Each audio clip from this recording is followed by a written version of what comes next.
បាទសួស្តីអ្នកទាំងអស់គ្នានេះគឺជាសកម្មភាពរៀបមងដាក់យកត្រីដើម្បីធ្វើម្ហូបនៅពេលល្ងាចនេះដោយសារតែមិនបានយកម្ហូបមកទេនៅថ្ងៃនេះមានតែរីមងចាប់ត្រីប៉ុន្តែដូចអ្នកទាំងអស់គ្នាបានឃើញហើយលទ្ធផលគឺអំបិលមើលទៅជាតិចដូចជាមិនទំនងអត់ត្រីទេបងប្អូនតែលទ្ធផលគឺ0តែម្ដងតែបើតាមមុជទឹកក្រោមថ្មមើលទៅត្រីក្នុងថ្មគឺច្រើនតែត្រីដូចជាមិនចេញក្រៅគឺវាសងំតែនៅក្រោមថ្មមិនចេញក្រៅធ្វើឲ្យយើងដាក់មងមិនបាននិយាយទៅមងពីរដៃគឺដាក់មិនបានទេបងប្អូនគឺលទ្ធផលគឺអត់បានទេតែដល់យើងមុជមើលក្រោមថ្មទៅឃើញត្រីថាវានៅក្នុងថ្មហ្នឹងទៅក៏យើងក៏ប្រូសួរទ្រាំមិនបានក៏ទាញព្រួញប្រមាញ់បានចំនួន4ក្បាលធ្វើឲ្យយើងរួចម្ហូបពេលល្ងាចអញ្ចឹងលទ្ធផលនៅថ្ងៃនេះគឺដាក់មងគឺមិនបានទេហើយតកតងនឹងការបាញ់ត្រីគឺយើងបាញ់បាន4ក្បាលអញ្ចឹងធ្វើឲ្យយើងរួចម្ហូបពេលល្ងាចនេះអញ្ចឹងបងប្អូនសូមទស្សនាសកម្មភាពរៀបមងដាក់ត្រីទាំងអស់គ្នាសូមអរគុណ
អត់មានតទេ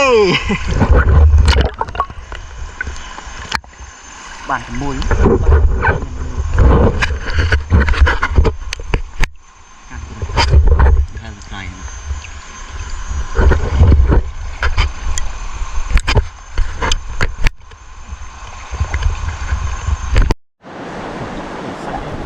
យើងទៅលើវិញមើលទៅចយមកឃើញត្រីព្រោះចង់បាញ់ហើយអត់ទៅចង់ដល់ហើយកាត់ជើងបាញ់ត្រីមក2ម៉ោងបាន3ក្បាល4បានមួយទៀតនៅណាហែវហែវគួយនេះកំអត់ទេមុខភ្លើងតែមានអីគួយខ្ញុំអត់មានខោជើងវិញលាក់នេះដេកទេមើលទៅជានេះបានហៅផ្សងប្រេងមែនរកកន្លែងមកបានសារៈឡើងអស់ខ្យល់ខ្យល់ហ៎ bật đây nè cái đào khang mang rồi tí đấy ở đây cái đào này anh đi Hãy subscribe cho kênh Ghiền Mì Gõ để không bỏ lỡ những video hấp dẫn